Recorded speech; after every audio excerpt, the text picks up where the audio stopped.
Joining me now, Charles Krauthammer, a syndicated columnist and Fox News contributor. Charles, good to see you. So it's been really remarkable to see the damage that the women issue has done to Trump just in the past month, when all of these issues were raised in August of 2015. Your thoughts? Well, he showed himself as a reformed man. I'm not sure there are a lot of people who bought it. But look, I think this debate reminds me of the famous headline in the Harvard Crimson, Harvard beats Yale 29-29. That was a football game where Harvard was a huge underdog and had a comeback in the fourth quarter. It was a very clever headline and a famous one. Look, Donald Trump went into this debate with his campaign hanging by a thread, hemorrhaging, with governors, Republican senators, members of Congress running away. And had he not done well in this debate, his campaign was over. And that's why I think it turned out to be sort of on points, on merits, roughly a draw. But that for him is like for the Harvard football team. That was a win because it salvages his campaign. He's able to go on. And I think the effect it might have, I heard earlier people said, well, it didn't expand the tent. It didn't exactly expand his appeal to women, etc. But that's not what his task was. His task tonight was to save his campaign by stopping the hemorrhaging in the GOP.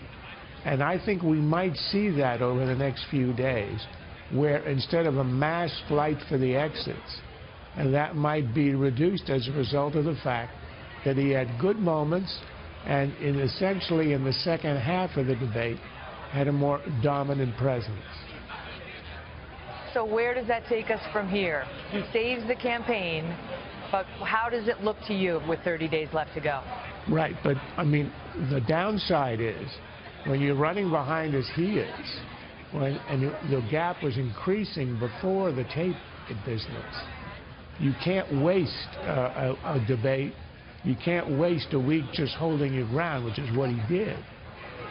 So I think in that sense, he's got a lot of ground to make up, and he's lost a lot of time.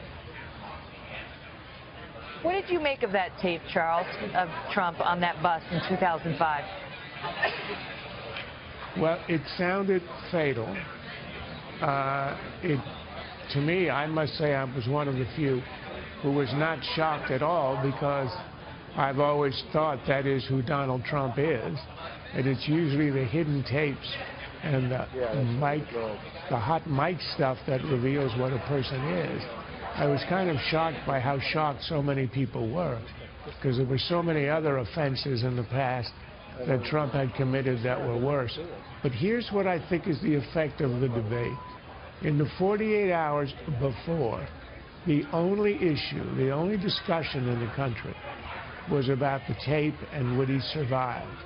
At the end of 90 minutes, that became one issue out of 9 or 10. In a sense, the tape was contextualized as one problem among the many, as opposed to this overwhelming issue that was enveloping and crushing the campaign. That's the reason I think for Trump it was a win, because he came out looking different from when he came in. When he came in, you thought to yourself, how could this man even show his face after a revelation like that? And he came out normalized.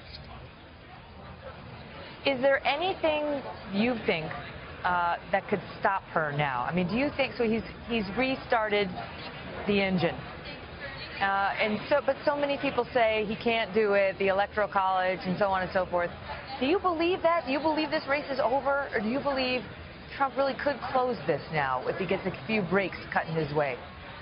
I don't think he can close it if things just continue in a normal way, and I don't think he does close it. What is true, however, is if there are WikiLeaks revelations, I mean, it's hard to imagine, but let's say a pay-for-play instance with the Clinton Foundation of clear, maybe even criminal-looking corruption. I think that's extremely unlikely. But if you get an exogenous event like that, then I think it's possible. So in that sense, the campaign continues, hoping for a lightning strike. But it's equally probable that he could be hit by a lightning strike of another tape discovered somewhere else. That's right. And you know, everybody's looking right now. But Julian Assange is also looking and says that WikiLeaks will have more disclosures. Charles, it's been an interesting evening. Thank you. Very. Thank you.